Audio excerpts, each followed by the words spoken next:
welcome to Friction Points. I am Buell Collins. I will be hosting you today. We are talking about the pressing issues facing credit unions today, and more importantly, the practical solutions that you can implement in your organization. Today, we're talking about core tech and mission alignment, particularly for an underserved market segment, 250 million and under. And this actually makes up 50% of the market. So with that, we have seen a pain point in the industry of aging tech forcing these tough conversations. We all know that this core conversation can be challenging and sometimes a daunting task. So what we want to do is bring this to the surface, talk about it, and address these issues and bring you some solutions. With the big question being, will this tech, this aging tech, serve my members for 10 years or further into the future before I sign one of these long-term extensions? To do that, I have the powerful and talented Susan Mitchell and one of my favorite guys in the industry, Mr. Joe Lockwood, the CEO of Open Banking Solutions. Sue? Hey! Hello, everybody, and welcome. We are recording this because we want to be able to literally share the word. And many of you know that we being Mitchell Stankovic and Associates, are very interested in working with the industry and finding solutions to what we identify as key pain points within, especially our small credit unions and credit unions less than 500 in assets. And so one of the primary areas that we've been looking at since we did our white paper, and we had great participation from our partners, we identified 4 key areas, and those areas included leadership. So fractional leadership is one that we're standing up, a kind of revitalizing shared services, looking at modernized technology, and then retirement plans. So the friction points is going to be a series of opportunities for you to meet partners, for us to talk about issues, and then you'll be receiving articles that will be associated with this particular issue or point.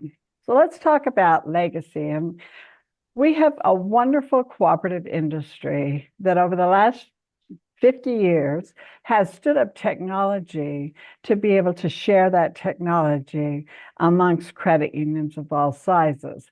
Our industry has gone from 12,000 down to about less than 5,000 credit unions today. And as Bill indicated, the majority of those credit unions are small, what is considered small in the industry. I like to call them boutique, but I was informed that it's okay to call our credit union small. And so I'm excited because in the core banking area, we know that there's legacy systems. We know that there are very strong relationships out there, and that many of you have stood up systems that have worked and that are strong and that are viable and making it happen. We also know that there are some that are struggling and vulnerable.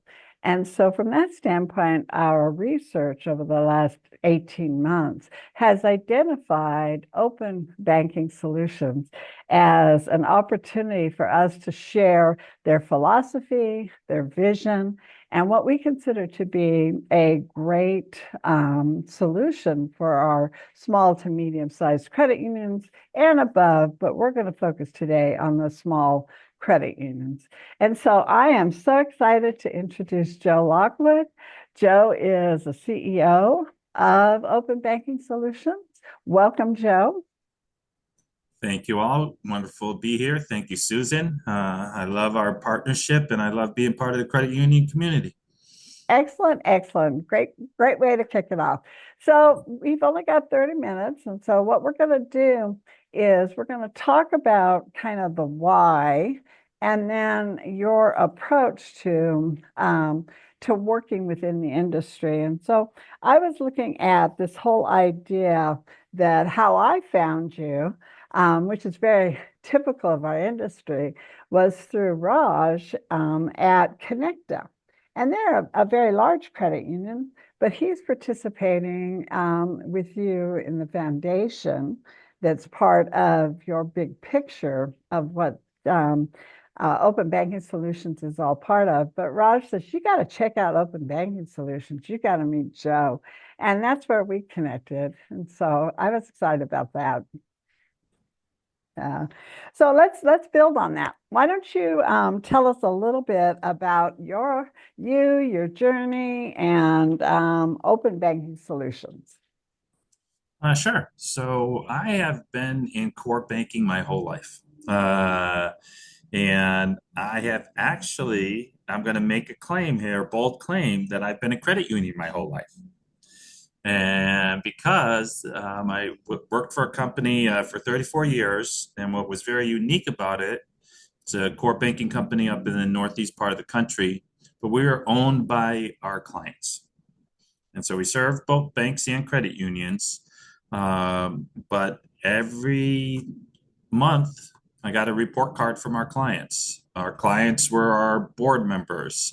So I grew up in a whole environment where my job was to figure out how to make my owners' lives better, and bring them technology that can help their end customer base and member base. And so I have grown up in a world where my job is to figure out how to say yes and how to be nice and not figure out how to take advantage of financial institutions. So, Yeah, well, when you live amongst us, if you will, yeah, um, yeah, right? It's really important, and I think for some of us, it's not only a mission, but it's part of our DNA. It's who we are, and I think living within that environment is very helpful. So you came out of what we understand is kind of a QSO or cooperative type environment. yes. And then you were presented with this solution. And what I find fascinating is you really were focused on solving a need that you saw within the industry. So, do you want to tell us a little bit about the big picture? And I know you have a slide Sure. that says what that looks like and kind of how that came about. Sure. And what we could do is let me talk to you a little bit about our solution so you can have that in top of your mind as we get into some of our other conversations. So we are a all-in-one core banking solution. So we do full core processing, but we have our own digital banking platform. We have our own collection platform. We have a digital account opening platform that can open up 15 different account types. We have our own general ledger platform. Um, it's 100% cloud-based. It's 100% browser-based. It's tablet ready, so you can actually do it from out at the county fair or out at one of your small businesses. And so we're trying to bring to you, and we think this fits extremely well with smaller credit unions because this is what you folks want, right? You want a system that can provide all the functionality that the large institutions have, but are all integrated and can be brought to you by one partner. So you don't have to have as many vendor due diligence and as many relationships. Yeah, Um, let me interject there for a minute because that yeah, was one of the things when we did the white paper that we wanted to, if you will, get rid of the tech stack that was legacy driven, right? And so that was something of a learning lesson for me too, that several of our advisors, small credit union advisors, shared with me that yes, we want it all modernized, but we also have to have the support and have to have it integrated in a way that we're not managing all the different vendors. So I just wanted to emphasize that point too. And then from now on, I won't refer to vendors, I'll refer to partners, because we do know the difference. And I think that that's one of the exciting things about your culture. So this was great because it's independent, but all integrated into one solution. yeah. And then the other thing, one of the things you'll hear me do is I've tried to take my 35 plus years of experience here and try to change the industry. And one of the things that, and so my old company was the highest rated core banking provider in the country for probably the last 10 years or longer. We were always highest rated, and you could assume that, right? Our customers, I had customers that were with us 50 years. And so, but even there, I knew we had certain faults because of our core banking platform. So we ran the Fiserv DNA platform, which was considered to be the most modern, probably still is considered to be the most modern one, most widely distributed. But even there, I just had a lot of problems delivering what all the financial institutions wanted.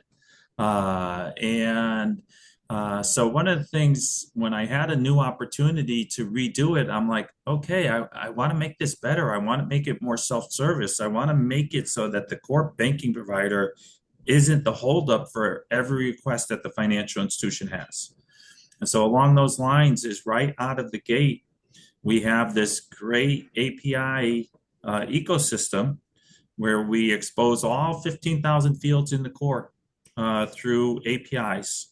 And that means any of the partners you have, any one-off partners or even marketing firms that you work with, anybody can have access into your data without the core having to be involved. So one of the things you'll see me always trying to do here is what can I do to not be the holdup? Because you have a business to run. You need to be successful. I can't be a roadblock in that process. So. Well, that's a fresh idea. I think that fresh from the standpoint that first of all, the API environment, for those of you that something in my case, what I had to learn is the ability to engage with people and other companies outside of the core without having the core control that. And so that was a very layman's way of saying that we were shut down at different times and talking to different partners because of those restrictions, the cost to make that happen. So that was a powerful uniqueness of what's taking place. So basically, you can run with the core and keep your existing relationships if those are meeting the needs of the organization, correct? Yes. Yep. Yeah. And we do have one question that popped up. And the question was, is the system CIF based or SSN or member number? And so we are a CIF based system where a member is loaded into the system once and can be attached to any account, any business, and they're attached purely by role. And so that what that does is gets around a lot of the problems we have in where we have duplicate members out there, we have mismatches out there. And so the system is designed really to give you the flexibility to truly create the relationships you want, right? Because a board member, you can have an individual that's a board member of a business you work with. You would like to know that them as a personal member, but you'd also like to know they have a large influence over this business. And so those are easy role-based designations in our system that you can set up. Yeah, so thank you, Richard, for sharing that question with us. And so what we'll do is, Joe is a techie by heart as well as a CEO. So what I'm going to do is, keep an eye on the chats too. So I also thank you very much for the response too. So let's go through some of these questions and but keep on, if you will, with the big picture for those folks that are here to learn a little bit more. I Sure. love these questions, and we'll follow up and make sure, basically APIs, can you do some of the things with the core? So why don't we arrange to have a demo done so that you can, show it, and you can also ask these questions and we can do a follow-up. But the one thing here that I do want to pursue on those questions, all of them are great, But Yeah. you talked about digital banking, and is it, part of the core? So let's talk a little bit about that one, because I think that'll tell people how you are able to work with smaller credit unions as well. Yeah, so our digital banking is part of the core, and I say it this way, um, is that it uses all the same exact business logic that the core does, right? So it doesn't do any independent processing, it doesn't maintain independent balances, it really is just a window into the core APIs. And that's really what you want. I've worked with different systems where the digital banking platform is separate from core, and there's always data mismatch issues, or they do the two things differently, and it just gets messier. So by default, ours is 100% built around our core and our business functionality that we don't have to replicate, and we don't run into any of the problems there. And that's a similar business architecture to some of the other questions that were asked there as well, Yeah. correct? I think that the approach with open banking was to create that flexibility and be able to, I sound like a salesperson here, but part of our digging in was to get to know those nuances, because we've learned that you can have one layer out there and then you have to dig a little deeper to Yeah. learn even more. So you recently completed a conversion with a $10 million credit union.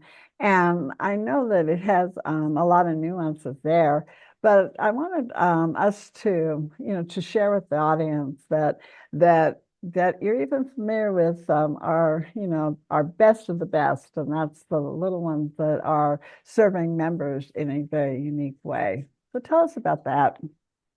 Yeah, so it was a credit union up in Massachusetts, and I had known them from some of the people there from a previous life, and they were on one of the Fiserv credit union systems that are getting shut down, and so it was just all perfect timing. Uh, and they also took the opportunity, because I knew the lead consultant. He said, "Joe,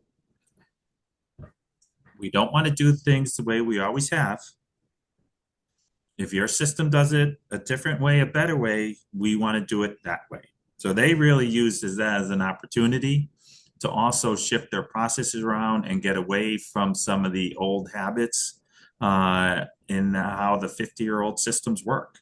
So it was great. We did their whole conversion off reports, so we didn't have to pay the horrible deconversion fees that are sitting out there, which are silly. To charge an institution that size, $50,000 for deconversion files is just ludicrous. And those are some of the things I mentioned, I saw on the other screen, but didn't really talk much about. Is you're going to know up front where your deconversion fees are, and it's going to be reasonable. You can get out of the contract with just 6 months notice. We do not want members to be with us that do not want to be with us. It just, no one's life is good at that point. And so we want to earn your business every month. And if we don't earn that business, then you folks will have a right to walk away without all the pain right now that you would suffer. Well, this brought up, one of the areas that we identified in our white paper when several of the CEOs talked about the fact that when they were merging with other small credit unions, they had significant deconversion fees and contract fees. And so one of the things that we talked about with you going into this is like, how are you pricing and how are you doing the agreements? And I want to frame it from the standpoint of Mitchell Stankovic and working on the credit and shared services solution that we like to call CAS. Was all about bringing shared services back, right? stuff that we could actually start to utilize in a world of how quickly things are changing. So that was a key component. And so you approached it from exactly what you said, but can you elaborate a little bit more on that pricing and how that's structured for our credit unions? Because the scenario you mentioned about being forced to convert was one that Yeah. came up quite often. Yeah, so we're trying to make it as simple as possible, right? So our account fees is going to be, one line item.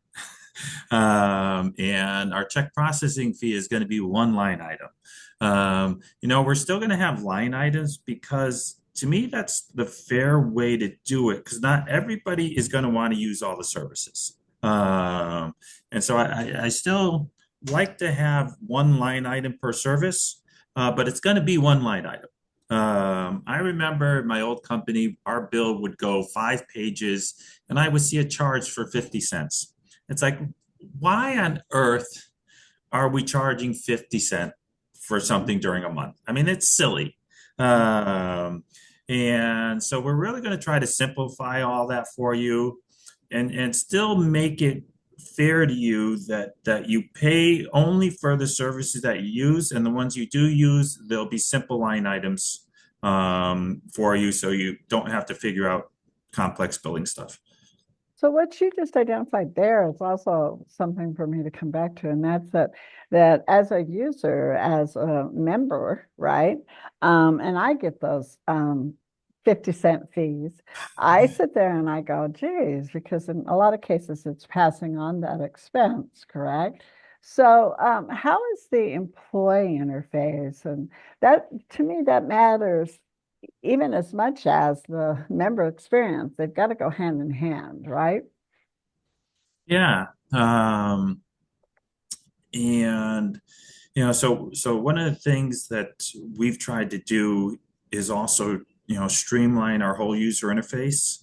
And each user can actually customize the interface. And this is where I say technology matters. I know no other core can do what we do. I've seen them all, I've competed against them all. But on a screen, each individual user at the credit union can drag and drop a module around and say, hey, all I care about is the accounts. I don't need to see member information. I've known my members for 50 years. I don't need to see all that detail. I need to dive into the accounts. Well, just drag the accounts to the top of the screen. Or you maybe have a new member service person and say, oh no, you need to see the member information up top, so they can drag it up top. They can minimize it. You can add a field to a grid on a screen to say, oh, here's a transaction history, but I'm the problem solver at the credit union. I have to research all the problems. And when I search a problem, I need to see what user at the institution did the transaction. And so you could just add user ID to the screen. You can email that screen grid, that transaction history directly to the member, right, with a click of the button from the screen. So a lot of amazing technology available to us today. And I'm also very excited about our new user interface that we're going to be rolling out that is going to be sort of think of like the Google AI search. Nowadays, I get a little upset when I don't get the AI search box coming up under Google because it gives you a lot of good information that you either didn't think to ask about or you would have had to click 5 or 6 links to do and so forth. And so we have embedded a little AI, in essence, search engine on the screen where you could say, just show me all of the maturity dates for Joe Lockwood's loan accounts. You don't have to dig through 8 screens. You don't have to look me up. The AI will come back and just give you that information. So we've got only 30 minutes, and so Yeah, I'm go ahead. gonna, I know you're energized, and I think if we were gonna do, a full demo, if you Yeah. will, we could dig in a lot. But I think to summarize the why, okay, the why now is that from an industry standpoint, we're at a critical point, right? And we have a certain part of our industry, which by the way is 3,000 credit unions out there that are in a situation where they either can afford or they're locked into agreements or they have some things that they need to work on. And so our concept with credit union shared services is to bring forward solutions and partners that really believe in the credit union mission. So I'm going to turn it back to Bill, but Joe, everyone on this call, we're going to be sending out Joe's information to you directly so you can follow up with a question and we can go from there. And I want to, before we move on completely, I want to thank you, Joe, because our commitment to everybody is that we'll keep it on for our 30 minutes. So I didn't mean to cut you off. If you want to make a final statement before I throw it to Bill. No, other than thank you, Susan. I appreciate work with you folks. You're amazing to work with. And thank you for all who joined. I look forward to chatting with you all, and hopefully we can solve this problem moving forward and start to get fun in credit unions again. Oh, sounds great. Okay, well, thank you all for joining us. Bill, I'll throw it to you. Do you have any final comments? I want to thank everyone for joining us. Thank you, Joe. Thank you, Sue. What an incredible conversation. I hope everyone picked up on Joe's passion here. He truly is committed to our movement and helping credit unions. If you would like to see a demo from Open Banking Solutions, please head to cus.mitchellstangevic.com. Sign up for our social networking hub and all of our CUS solutions there. The QR code is on the screen, so that's awesome. But we'd love to see you over in the social networking hub and schedule a demo for Open Banking Solutions with you. And stay tuned for more friction points. And thank you for joining us. We will see you on the next one. Thank you. Thanks all.